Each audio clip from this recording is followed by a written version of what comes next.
പക്ഷേ സ്വഭാവശുദ്ധിയുടെ കാര്യത്തിൽ മാങ്കൂട്ടത്തിനെ പറ്റിയുള്ള ഒരു കമൻറ്റുകൾ ടി വികളെ കേൾക്കുമ്പോൾ ഏതായാലും ഇത്തരം ഒരു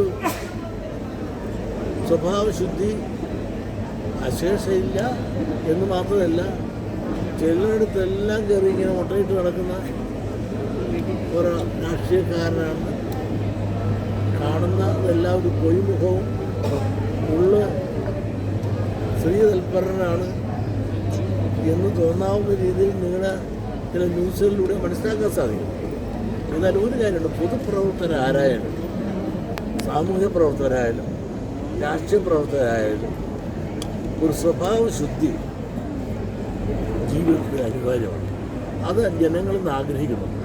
പണ്ടത്തെ കാലമല്ല, ഇന്ന് വിദ്യാഭ്യാസപരമായി വളരെ ഉയർന്ന ആണുങ്ങളും പെണ്ണുങ്ങളും കുട്ടികളും ഒക്കെ ഉള്ള ഈ കാലഘട്ടത്തിൽ സ്വഭാവശുദ്ധി എന്ന് പറയുന്ന പൊതുപ്രവർത്തനത്തിൽ ഒരു മാനദണ്ഡമായി ഉണ്ടാകുന്നത് ജനപ്രീതി നേടാൻ ഏറ്റവും അനിവാര്യമായ ഒന്നാണ്. ആ സ്വഭാവശുദ്ധി ഇല്ലാത്തവനെ ജനം അങ്ങേറ്റം വെറുക്കും എന്നുള്ളത് മാങ്കൂട്ടത്തിൻ്റെ തന്നെ തെളിവ്. വലിയ കൊമ്പനായിട്ട് വലിയ കൊമ്പനാനെ കൊണ്ട് കുലുക്കി നിന്നാളല്ലേ 2 കൊമ്പ് ഒടിഞ്ഞ് കാലും ഒടിഞ്ഞ് ഇപ്പോൾ ഒരു കിടക്കല്ല തരത്ത്. ഇപ്പോൾ MLA സ്ഥാനം വരെ ഉപേക്ഷിക്കേണ്ട ദുരവസ്ഥയിലേക്ക് എത്തിയില്ലേ പെൺവിഷയമായിട്ട് ബന്ധപ്പെട്ട്.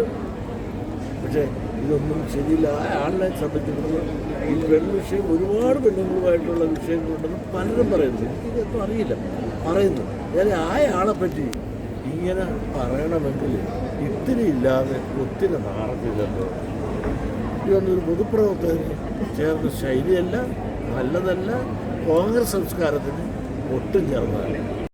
ഏറ്റവും പുതിയ വാർത്തകളും വിശേഷങ്ങളും വിരൽ തുമ്പിലറിയാൻ സീ മലയാളം ന്യൂസ് എല്ലാ ഡിജിറ്റൽ പ്ലാറ്റ്ഫോമുകളിലും ലഭ്യം.